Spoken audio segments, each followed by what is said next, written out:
Welcome to my knitting podcast. My name is Julie, and this is where I talk about the stuff that I've been knitting and spinning recently. It's December 1st, so we're coming off of the Thanksgiving holiday. I am really thankful that I got to spend some time away and got to, enjoy slowing down and spending time with family.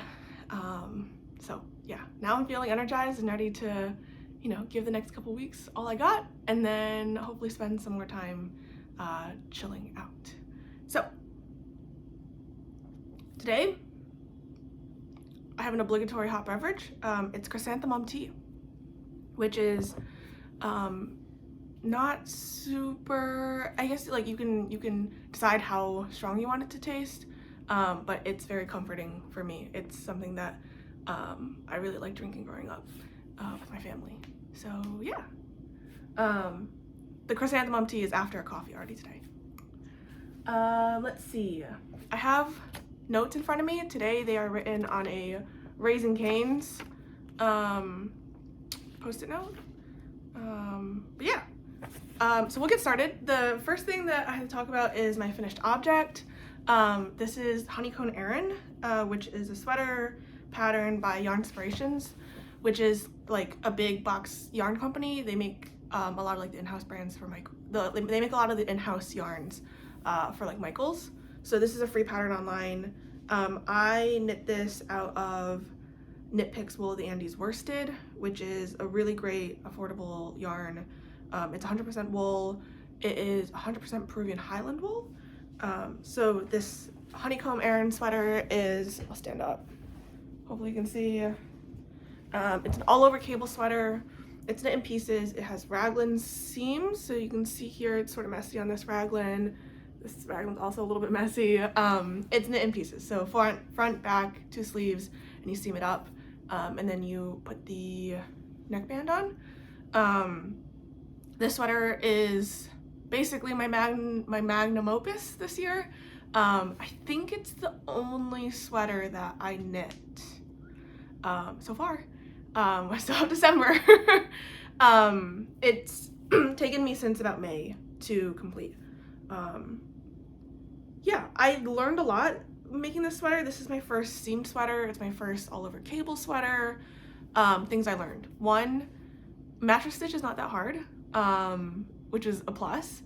2, I learned that cables grow a lot. So this sweater, I didn't actually swatch, which is a me problem. I started with sleeves first, and what I should have done is I should have made the first sleeve, or even made half of this first sleeve, measured my gauge, and then use that information to help me determine how long to make the body pieces, because this sweater is oversized. It's got, I don't know, like probably up to 15 inches of positive ease, 10 to 15 maybe, which is not a big deal. For me, the biggest deal is that it was really long. So this is actually, after I almost finished putting it together, I cut out the twisted rib at the bottom of the front and back, and then ripped out like 4 inches of cables, and then re-sewed it back on, and it's still really long. So when I wear the sweater, it's very much has like oversized sweatshirt vibes. I will generally like tuck it in. I'll tuck the front and the back in, and it's a lot of fabric to tuck in. So I don't know, if I do something like finish in February, I might consider ripping more of it out. It wasn't that bad to I just grafted the cable portion to the rib in like stockinette, so you can't really tell. I can tell, but there's a row of plain stockinette in between the cables and the rib. I don't think it's that big of a deal. The main thing is it just like takes a long time. It takes a long time to like pick up all the stitches before and after the ribbing. It doesn't take that very long to rip it out, and then it takes a while to sew it back together. So ultimately I am happy. What else did I learn? I also learned, speaking on the topic of learning, cables grow, and I probably should have also knit it at a slightly denser gauge, like maybe down a needle size. I didn't swatch, I just used what the pattern told me to do. But you can see, hopefully you can see, I can see, that it's definitely pilling under the sleeves. And I've worn it less than 5 times now. It's not a huge deal. I think it might just be like the break-in pilling. Hopefully it doesn't pill too much more. But yeah, I'm trying to think back now whether I've actually knit a sweater in Knit Picks Will the Andes Worsted. I've knit a sweater in the sport weight, which also pills. So maybe it's nature that. This afternoon, actually, I'm probably gonna go. I'm gonna give a lot of my sweaters like TLC with a little shaver. There's another sweater that I have, which is not machine, but it's store-bought. It's like a thin merino wool sweater, and it went into the wash with a brand new green sweatshirt, and the green fuzz got all over it. So I think the easiest way to get to de-green, it's a purple sweater, the easiest way to get the green off is probably going to shave it off. So that's probably a chore later today. But yeah, I guess this is my magnum opus. It's really cool. It's the panels are really interesting and pretty easy to memorize.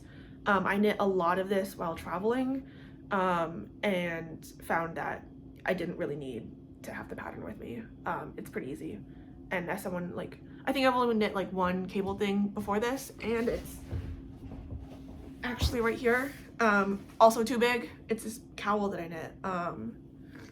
Also from Knit Picks, but it's like upcycled wool or something like that is what it's called. I knit this years ago, 2021, when I was still pretty new to knitting. It's beautiful. It's way too big. No one wants this. I gifted it to my dad. He gave it back to me. I think I have another, I can't remember. This has to be more than 50 grams. So I probably have 150 in total. So I might rip this out. It's really nice, but it's way too big. No one wants it. It could be like a tube top, honestly. Anyway, so cable. As someone who doesn't really knit cables a lot, it was still pretty easy. And I feel like I gained a lot of confidence knitting cables on this project. I did all of the cables without a cable needle, so I just like slip them off. I slip the stitches off my everything is like 2x1, 2x2.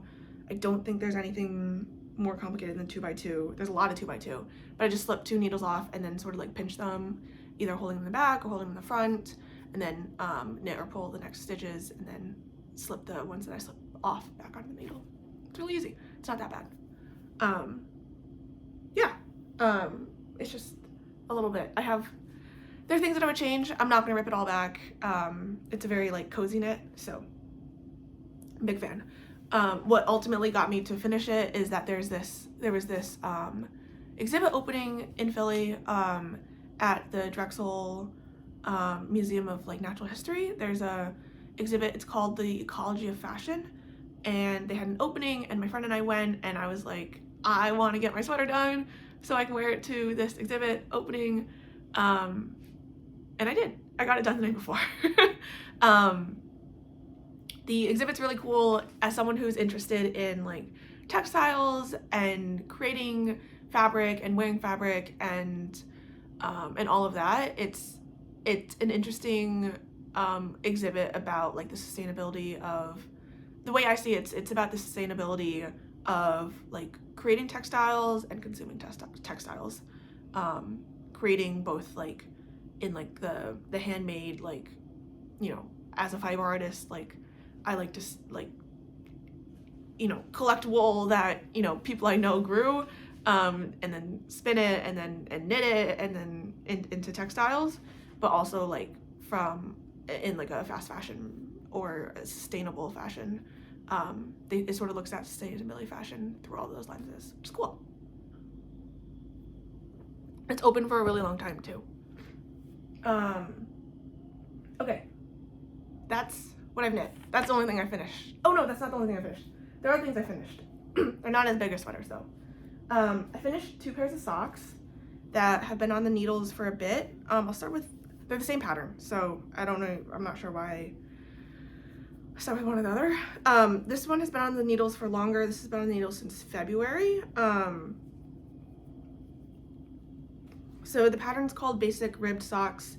It's by Kate Atherley. It's a 3x1 sock pattern. It's free on Ravelry, which is really nice. Kate Atherley, in her description of the socks, I think I talked about it in a different video, but she, you know, likes 3x1 because it is more like foot fitting than stockinette, but it's not as tedious as 1x1 ribbing. So I appreciate that a lot. And so this sock pattern is actually, it's basically my go-to if I want to have socks that socks are easy to travel with. They're easy to just like throw in a bag and go. So I think at this point I've knit maybe like 5 pairs of these socks. So yeah. This first pair is a hand-dyed yarn from Ashling Yarns. It's the reason why I bought this yarn is because it's a 100% BFL Blueface Leicester superwash yarn. I'm sort of over knitting with like 75-25 superwash merino nylon yarns. I just found that like whenever I wear them, like I'll wear them once and they'll start and they will start pilling. So I'm not really down for that. So this sock and then the socks I'll talk about next are both sort of parts of my journey to, they're steps on my journey to find other sock yarns that I like more. So yeah, it's 3x1. For this sock, I did an afterthought heel.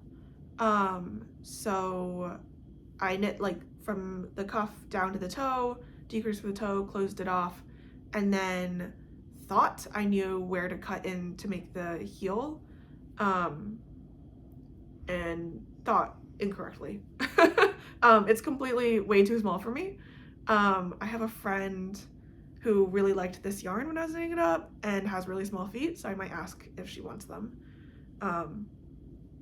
So that's sort of a shame that I won't be able to test them out myself, but it's okay.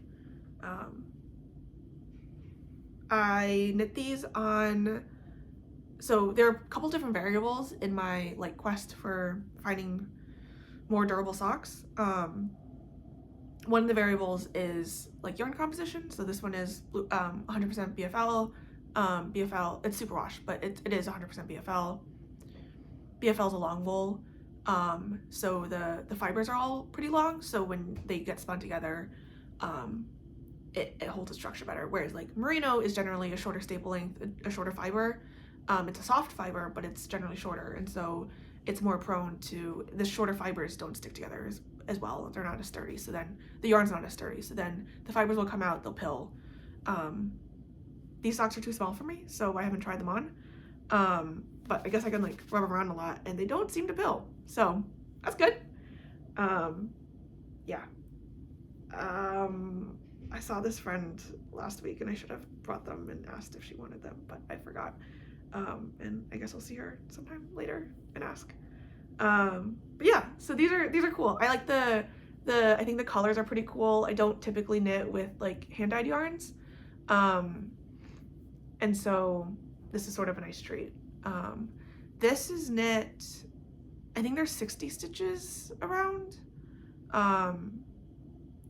And 60 stitches around. I think I originally started with 64, and the way the color was repeating, like the way the skein was dyed, the socks looked absolutely horrendous. It was like only, I wish I brought my sock blockers.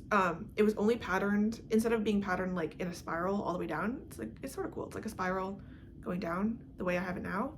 But on a 64 stitch repeat, there was only like the color was all pooling down the front of the leg, and it was like all, you know, this like yellowish white down the back. It was so ugly, very ugly. So I ripped it out and cast on fewer stitches.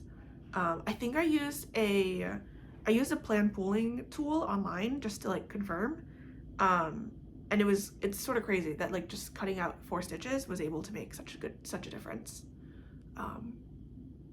yeah, I really like the way the colors pull now. It's sort of cool.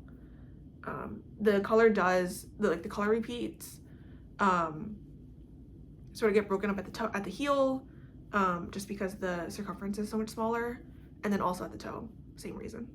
But I could have done contrasting, but I had to use the yarn up. I still haven't used the yarn up. I still have like I think this is like 60 something grams out of 100 gram skein, so yeah. The other socks, same pattern, but on one of them I actually followed the pattern. For this pattern, I don't like typically have it in front of me. I basically use the counts and then the 3x1 pattern. I call it, I say that I follow the pattern. I don't really follow the pattern. For this one, I can tell that I did 3x1 all the way around the foot, like even on the sole of the foot. For this one, this pair of socks, looks like I didn't. It looks like I did stockinette on the bottom, which I think is what the pattern has you do. Because I think when you do rib all the way around and like onto the sole of your foot, like sometimes it's a little bit annoying, like especially if you have like sensitivities. Those like purl bumps, I guess, or it's purl on the outside, it's purl on the right side, so it's knit on the inside, but there's like ridges that like sort of dig into your feet. Anyway, so for this one, it's the same pattern but different. Again, it's cuffed down, but for this pair of socks, I did a heel flap and gusset. So yeah, so it, I don't know. So I did a little bit more measuring, yeah. This sock yarn is Retrosaria Mondim, which is also 100% wool. It's 100% wool, non-superwash, but washable, I think. I could be wrong about the washable part. It's a Portuguese wool. It's this pair of socks I knit on size 0 needles though, because I thought that was one of the variables that could help me get like a better wearing sock. This sock is pretty dense. I think it's 72 stitches around because I use the smaller needles. And I've gotten comments from people that are like, wow, that looks like a sock that you could buy at the store. And it looks very, to me, it looks very much like a military sock. Like I feel like this is what an army issue sock might have looked like. Maybe not nowadays, but maybe in like the 20th century. Just the color, the density of it, sort of like it's very durable feeling. I have not worn them yet, but maybe today's a good day to wear them. I love these socks. I like these a lot more than these ones. These ones are like pretty soft. They're like super wash. These ones like hardy feeling. So I'm a big fan. These also turned out to be 60 something grams. I wrote it down. These turned out to be 62 grams. The other ones were 65 grams. I'm like really happy about these. There's a shop near me that sells Retrosaria Mondim, which is where I got these, where I got this yarn, and I will probably be going back for more. The one other note about the pattern, which I keep saying I didn't follow, but I like sort of follow, for the heel flap, it doesn't do any like slip stitch patterning, and I think if I will continue to knit this pattern or be inspired by this pattern, I'll probably do a slip stitch patterning, because otherwise the heel flap, like the back of your heel, it's just a little bit, it's not as like thick and durable. The slip stitch patterning, like you can have like Eye of Partridge is one of them, where it's sort of like staggered slip stitches. It makes it a little more plush, a little more thick, a little bit more hard wearing. I've never had a sock, I've actually never had a hand knit sock blowout yet. I don't wear them enough. I should wear them more. But I do wear like my hand knit socks in my shoes and stuff like that. Mostly I just get like a lot of pilling. So yeah. So my other finished object. I'm really proud of these. I'm really happy with these.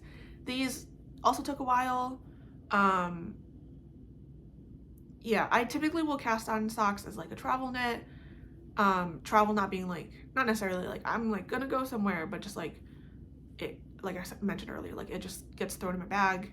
And then eventually I'll be like, oh, like they've been in my bag for a really long time, and then I like really concentrate and finish them off.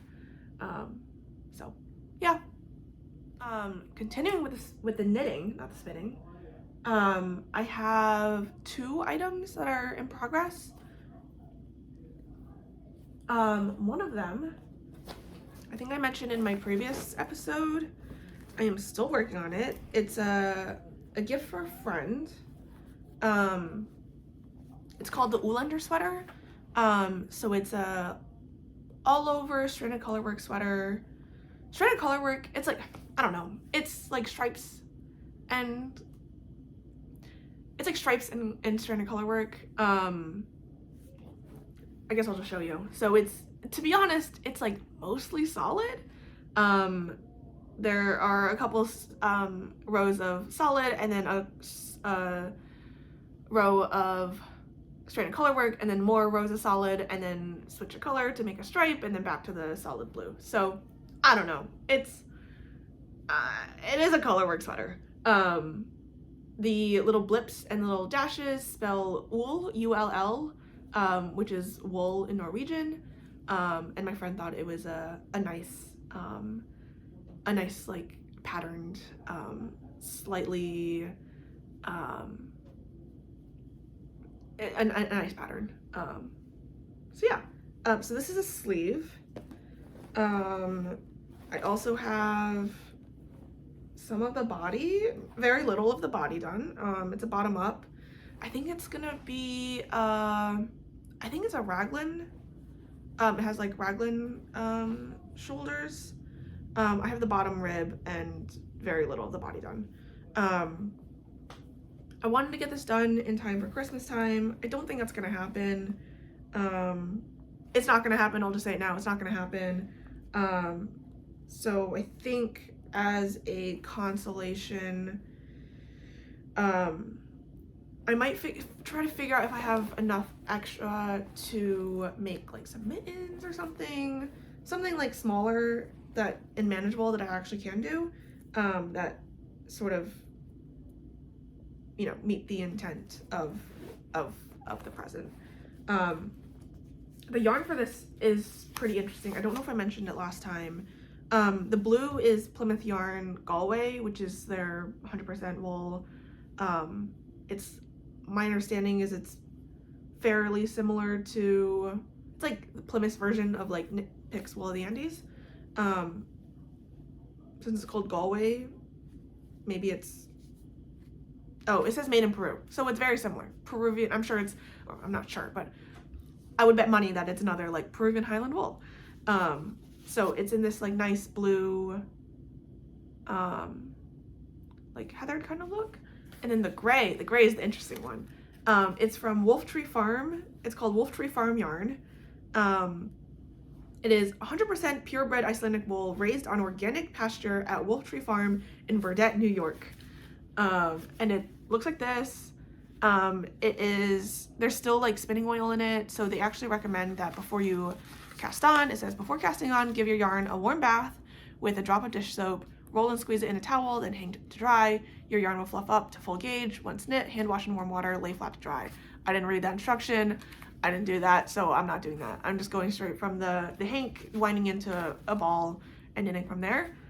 It does, I have my swatch though, and it does like fluff up quite a bit, which is nice. So these are both like worsted gauge yarns approximately. We bought both of them at a yarn store in upstate New York in Fredericks, P-Town? I don't remember what it was called. It's in a town near Ithaca, New York, still within Tompkins County. It's the cutest town, like, on the west side of Cayuga Lake. And I assume Burdett, New York and Wolftree Farm are close to there. So this is like one of the most special yarns I feel like I have. It's a farm yarn traceable to, you know, to the flock that produced it. It's from the 2019 shearing, and I've had it for a really long time, and I've had it in my stash for a really long time to make this friend this sweater. So it's like a joy to use. I'm really happy. Yeah. I'm a little bit bummed that I won't be able to finish the sweater in time for Christmas, but looking forward to making the mitts instead. This next work in progress is, since I sort of got sick of making socks, I made a lot of socks, a different travel project. This is another farm yarn. So this is the Ullender is a pattern by Tina Hauglund. This is the classic ribbed hat pattern by Purl Soho. It's another free pattern on the internet. The yarn is a Leicester longwool farm yarn that I found on Etsy a few years back.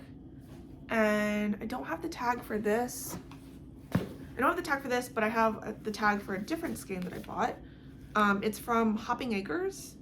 So they raise Leicester longwools, and they're, I think they're a shear it to save it. Shear them to save them. Participant. So Shear 'em to Save Them is a initiative by the Nature Conservancy, and they try to promote raising and then also like distributing endangered or close to endangered sheep, like heritage sheep breeds in the US. So Leicester longwool is one of them, and this skein at least is a worsted weight, 200 yards. This one's really soft. It's like chocolatey brown, kind of dark chocolatey brown. It's called Lamb. And presumably came from either this lamb or a lamb very similar to them on the Hopping Acres farm. This pink I actually dyed myself years ago. I don't remember when, or I don't remember exactly when, and I don't exactly remember how, but it's got a little bit of variegation, which is nice. The Leicester longwool is, again, like a longwool, like the BFL. They both have the word Leicester in their names. I think they're close to each other, from like a, not a genealogical, but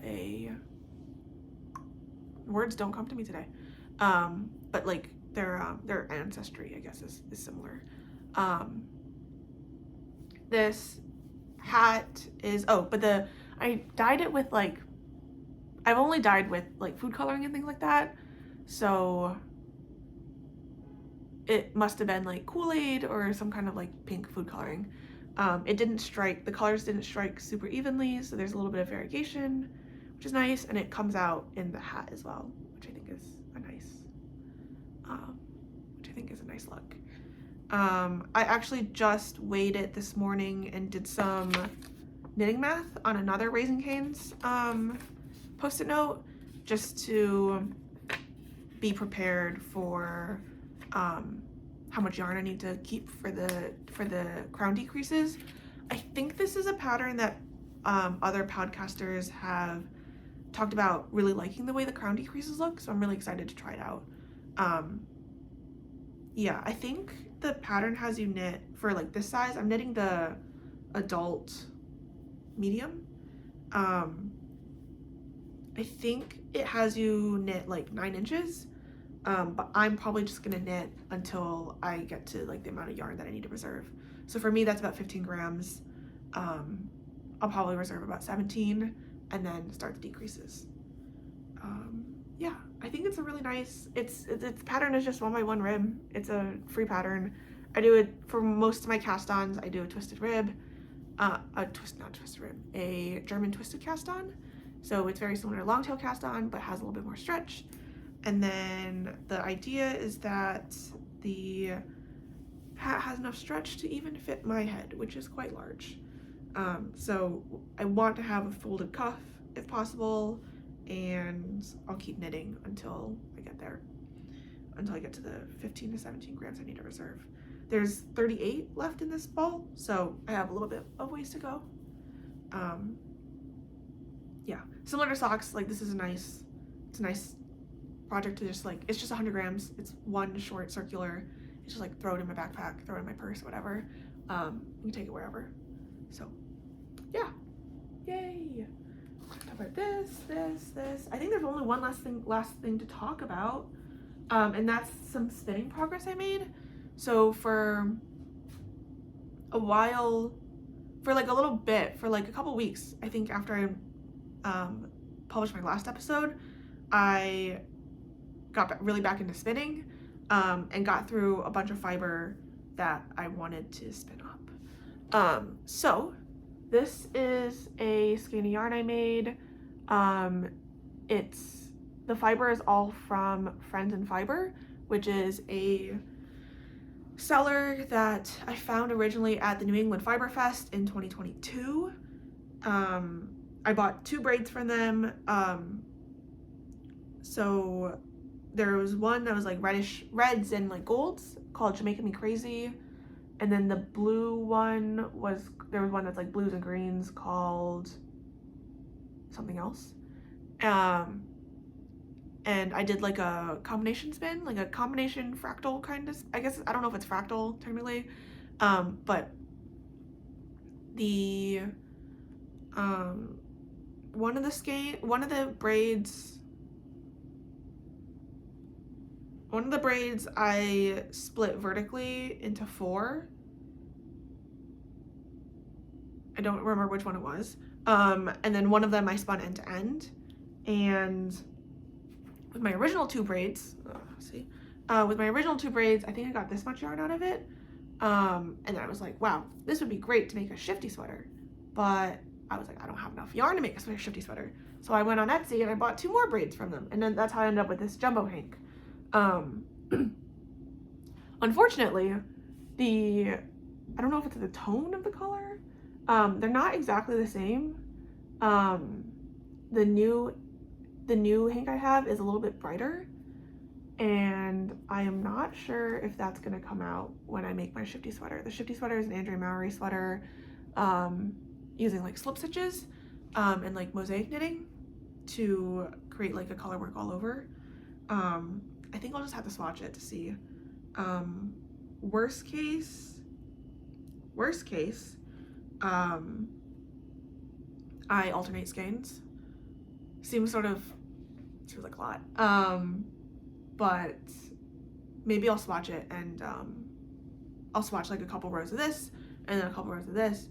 And if I don't see like a big color, like tone difference, I think the word is tone, I don't really know, value, then I will just go with it. And that's worst case I alternate skeins, not a big deal. So yeah, I'm really excited for this. There are a lot of sweaters that I have that are in the queue. So I don't actually know when I'll get to this. Hopefully by like this time next year. Hopefully by next winter I'll have this sweater done. But there are other yarns that I've purchased recently. There are other yarns that I've purchased in the last year that I really want to get through. So yeah, we'll see. Since I've spun this up, the e-spinner has basically gone back into its box and not been heard from. Yeah, I think like recently my crafting time has been sort of limited, so when there's time, I will typically go to knitting first, and spinning second. But it is really fun, and I think it's really cool to spin things up like this. It's so pretty. So anyway, that's the episode. That's all I had to share. Hopefully it was interesting, and I'm glad it gives me the podcast gives me a little bit of space to just like say everything about my knitting, which I like to talk about my knitting. Yeah, I hope you have a good day. I hope you have good crafting in front of you. Hopefully the winter season treats you well. Yeah, I will look forward to talking to you in my next episode. Bye.